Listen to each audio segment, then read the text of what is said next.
Hey guys, it's Quickie Baby and welcome to a gameplay of the Jagdpanzer E100. This is quite an interesting game, stay tuned. There is some definite drama that's going to be happening in it later on. But I can tell you at the start of the game, it's fairly unremarkable. So we're playing on Fisherman's Bay. I'm in an E100 Jagdpanzer, and generally, considering that they have one artillery, I feel that going into the town is going to be the best place. Now the E100 Jagdpanzer has some fantastic opportunities for the town on this map, but if the enemy do not have any artillery, then it is still viable to go down to sort of the H1 area, and also to think about camping at the J2 area. I like to go into the town because I feel you can play a lot more aggressively from it, as that's where I felt that I was going to go, and I thought considering the amount of heavy tanks that the enemy team have, as well as a tank destroyer such as the AMX 50 Foch 155, that you might think would be going into the town, I thought I was going to get some action. Just going to speed up the replay a little bit for you, and you clearly see that, wow, that's some very aggressive play by the enemy going down the western part of the map. So what I do is just situate myself out here at the front. Looking back on this, this is a borderline weak play. Fair enough, I'm using these two bushes, which will mean that I don't get spotted until I fire. However, I'm not really covering any of my lower plate. And if I do, for example, get attacked by the Foch 155, I will be in a hell of a lot of trouble very quickly. So, right now, I kind of get agitated about the fact that there's an IS-8 just pointing his gun at the back of my tank. So I try and give him a hint that I really don't want him there. I don't want him there because if he gets spot from a side angle, for example, the Foch might snipe in at him. I'm not moving, but he seems to be moving around. I really don't want to get spotted right now, so I decide to try and go behind him. He seems to block me some more, and I don't know why he's trying to go behind me right now. Maybe this is the first time he's seen an E100 Jagdpanzer. Now he's pointing his gun at me, and I thought he was going to try and TK me, so I angle my tank to try and tank from behind against my allies. And you know you're either paranoid or something's up with World of Tanks when you start trying to angle the back of your tank from your allies. So while I was tunnel visioning there, literally in those 20 to 30 seconds while I was tunnel visioning, my team just completely went through the town, and probably for the first time ever, not one tank is spotted on the whole of the eastern part of the map. So what I decided to do is take my Jagdpanzer on a magical mystical tour up through the center. I'm too slow really to flank round with those guys, and it might end up that I just can't get effective fire into the middle if I was to go up to the northeast. So I decided to take the center. From the center, I'll still be able to shoot across at the likely camping points A1, B1, / the B2, A2 area. My team will be coming across. They'll find the slight dips. And they'll be able to get some cover behind them. I was thinking at this point that when the tank destroyers started to open fire at them, that I'll be able to give them some fire support. So as you can see, the Jagdpanzer E100 isn't the fastest tank, but I am going up slope here, and I'm still managing to keep around about 10 to 15 kilometers an hour, unless you turn going up slope, and then you really do nuke your speed down to the sub 10 kilometer an hour region. So look at that aggressive play on the minimap by the enemy team. Great stuff. We're aiming at a T-34-2, and we one-hit him. And yeah. Welcome to Jägeru, welcome to E100 Jagdpanzer. We just one-hit that tier 8 tank. We rolled for 1,192, which is a very healthy roll, and we set him on fire for the other 8 damage. So sucks to be him. Now we're just aiming across at this map. We can see that our artillery is in quite a lot of trouble. We do have an SDA-1 though, who's getting some good view range here. I decide to aim at this E75 across the map. There's so many targets, I'm being a bit indecisive. The Centurion dies. Good job by the artillery to shotgun the Centurion before he went down. That's a hero's death. I do like it when artillery go down like that. We see a Foch 155 bombing it across. I would like to shoot him, but I seem to have an opportunity here on the E75 instead. So I'm trying to scope a shot. I fire a very thin shot there, and I get spotted for it. I'm not sure if maybe that was the right shot to take. The reload in the 100 Jagdpanzer is just so long that you can't afford to take clutch shots like that. So boom, we can see we got absolutely nailed in the side there. And just to show you, that's a heat round, that's a ricochet, and that one's a penetration. From the look of it, I think maybe I got penned by a heat round from possibly... I'm not sure if the IS-8 has heat rounds or not. It could be the Foch 155 that slammed me in the side with the heat round. But we lost a lot of health. 1,137 health shaved off quickly there because of the fact that I went out into the open and I took my chances by firing that low probability shot at the E75, so that was probably a misplay there. However, now the E100 Jagdpanzer is going to start to shine. Thwack. Got revenge on him that time. Somebody hit him just before I did. It was actually only 700 damage that I did to him. There was still a very good chance, even though he was on 55% chance, the E100 Jagdpanzer would take him out successfully. So this IS-8 is playing very, very, very aggressively over here. He's just run into sort of the center of 4 tanks. So I'm going to seize this opportunity to put some pressure on him. Now this is very interesting. So I go up to try and spot the IS-8. I see him aiming at me. I don't want to get a shot in the lower plate anymore. And he continues to aim at me, even though there's a T-57 Heavy unloading on him from the side. So now he realizes, oh, wait, T-57 Heavy bad. And so he pulls back. And we get to come up for a shot. So yeah, it's quite frustrating sometimes when you're playing tanks such as the E100 Jagdpanzer or the FV215B183. Your alpha damage is so high that often tanks will refuse to aim at anyone else. They'll just aim at you because literally your alpha damage scares them so badly. So we saw a Waffenträger in the bush there. I decided to fire a blind shot at it. I'm not sure if it hit him or not. So wow, the enemy team are playing very strongly here. They're ahead by 2 tanks. Including the fact that we have 2 tier 8s and they've got 2 tier 9s. So we spotted the IS-3 and we pull off a pretty clutch blind shot there. That was absolutely ridiculous. I'm just going to rewind that just so you can see that again because I didn't even remember that shot. That was redonkulous. Okay, so 1, 2, 3, 4. That was a 4-second blind shot on the move. That was just some serious luck. I mean, there was an element of I saw which direction he was going and I tried to predict where he would be, but really that's just the RNG god smiling upon you. So this game is really starting to heat up. There's an M103 spotted directly ahead of us. We're aiming for his turret. Yes, we bag him.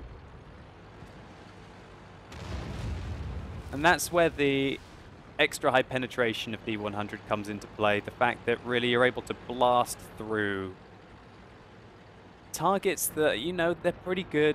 The M103's turret, sorry, is not amazing, but it's not bad at all. So we've got a heat round loaded here. A bit of an unnecessary heat round there for the Waffenträger auf Panzer IV.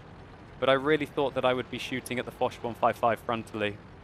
That's why I've got the heat rounds loaded now. The extra penetration just makes it that much bit easier to go through the front of Foch 155s. So, the Foch 155 has been spotted, and our T-57 Heavy, who looks like he's a very competent player, makes just a massive mistake. Gets caught out in the open against the Foch 155, and he's just being absolutely executed. Foch 155 puts 3 shots into him, taking him down from almost full health. Really, you can't afford to let that happen. When there's a Foch 155 on the enemy team, it was probably the throw of the game. This game was looking really, really secure until that gentleman did that. I mean, we had an IS-8 up top who was about to put pressure on the artillery. All that we had to do is have the T-57 Heavy sitting by the buildings at E4, wait until the IS-8 starts to put pressure on the cap, and then if the enemy start to pressure the cap, that's when we need to do that kind of rush across to try and to attack them. If they pressure with 2 people, then he could have made his moves then, and I could have given him fire support. And the cap circle is still fairly open on this map. But maybe he wasn't expecting the Foch to come back. Maybe he thought the Foch would go cap. So, right now, I know that the AMX 50B is on very low health. So what you see me doing is loading an HE round. All I really need to do is sneeze on the 50B right now to kill him. So I've got some time. I was predicting that the Foch 155 was still on his way back. I was thinking that the Foch 155 is kind of got his head up and he's wanting to make the kills. So right now we spot the 50B. So we turn our tank. And this would be a very chancy shot. Now you can't actually see the outline. Now you can see the outline. So what I was trying to do here is basically loop one over the hill. He's not right next to the hill. If we look at the mini-map, I think the hill is more or less like here, but he's behind, or maybe the hill is more here just before the cap circle. It's definitely before the cap circle. And so your HE shells actually do dip. So the way that I'm aiming here is I've got the reticule on the top of his turret and I'm trying to just loop it slightly over the hill, hopefully splashing down on him. Fortunately, we can see the shell goes to the left. We're unable to hit the Foch 155. Now, from the rate that the cap circle is going up, I can confirm that the Foch 155 is not capping. It's just the 50B that's capping. So I'm on my way to see if I've even got a chance to not... you know, I've got a chance to just get back into this game. So there our thoughts are confirmed, and the Foch 155 is on his way to the north.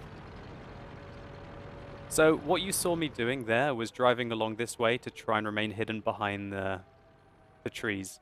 Now I need to spot him, so I come and get my gap through the trees. There's the 50B. And there's our shot. Doing a whopping 5 damage onto the 50B. And thankfully, we just put this game wide open again. It's completely open. It's now me versus Foch 155. And now I don't know how much health the Foch 155 is. You see me loading my second heat round, I think, of the game. Because again, it's just so much easier to penetrate a Foch 155 frontally with that heat. And considering he's got an auto loader, I think it kind of evens the odds a little bit. So, right now to explain what I'm thinking. Alright, I was thinking that the Foch 155 would go to the middle, or alternatively, if he doesn't go through the middle, he'll either go down the east or the west. Alright? I got spotted. Just to pause here to say what I was thinking and why I was going this way. Many of you would think, oh, why don't you just stay behind the rocks here? Alright, now staying behind the rocks here, in my opinion, says I'm going to camp in my base and that's all I'm going to do.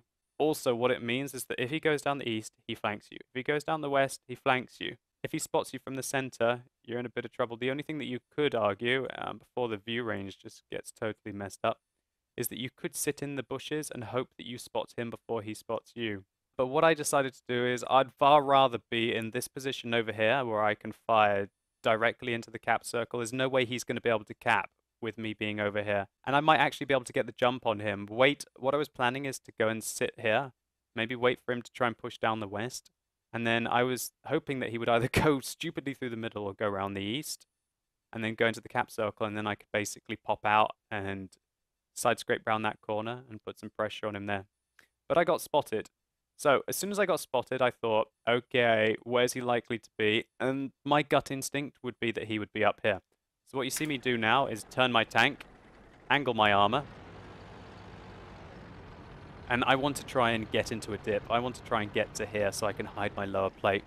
Because the Foch 155, for all intensive purposes, I must consider that he's firing heat. If he's firing heat, then really my lower plate is butter. My superstructure is pretty bad, unless I can angle it.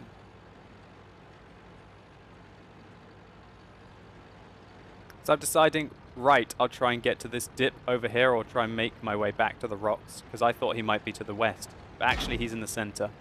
We bounce his first shot, and I stay angled. Now, why am I staying angled here? Alright, I've got 1,077 health left. I know that the alpha damage of the Foch is 850, so he's got 3 shots in his autoloader.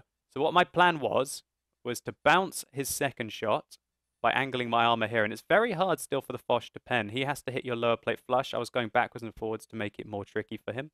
He doesn't really have that much of a chance to blast through your... He doesn't really have that much of a chance to go through your side armor unless he's firing heat. But even if he is firing heat, the normalization differences make it tricky for him as well. So my plan is go backwards and forwards, bounce his second shot. Now I know I've bounced his second shot. I aim at him. Why? Because it's very, very, very unlikely, or is it impossible? I don't think it's impossible. I think maybe the Foch 155 can roll for that with one hit at the moment. Obviously, next patch it's going to change again. But I'm thinking, all right, he's got one shot left because I've just bounced two. And that means that I can afford to take a shot, and 6 times out of 10, I one-hit him because my average roll is 1,050 and his health is 1,004.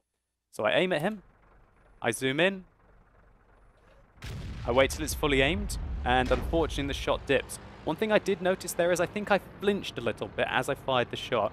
I'm not sure what that's called, if it's just called a flinch. I'm sure there's like some kind of technical term for it. When you kind of make that tiny last-minute adjustment when you're kind of like either firing a gun or whether you're sniping. And I know it's I know it's probably detrimental. I've noticed that I do that occasionally. You kind of make that last-minute adjustment, and really you shouldn't. You should just be calm and kind of like smooth with the shot. Still, the reticule was more or less over the tank, and the way that the heat rounds fly is they fly slightly up and then down. They're not like an AP shell which goes directly to the target, so to say. And so I was hoping, again, with where I was aiming, that I would just be able to blast one onto his top surface. So I'm wondering, where has the Foch gone? He's not here. Alright, so I think the Foch has gone west. I was thinking at this point when I was going here that he might be running away this way, or he might alternatively be running around that way. But I decided the most logical thing that he did is basically turn left and hard line it over here to try and flank me from over here. So I'm trying to counter him because he thinks that I'm still around here and he wants to go around here to flank me. So what I did is I took the cut through, we missed each other, and now I'm on the hunt for him. So I've been spotted. There's one bounce. I just decide to aim at him. The second pens me. I fire and... Oh god! Oh god! It only rolled for 970 and we've left him on 34 health. Interestingly, he still had one more shot left, surely? He must have still had one more shot left. But he didn't stay to fight. He ran away. So I'm still trying to hunt him. Let's see if we can bag him. No idea what he's doing. He only fired 2. He should have still had one more shot left.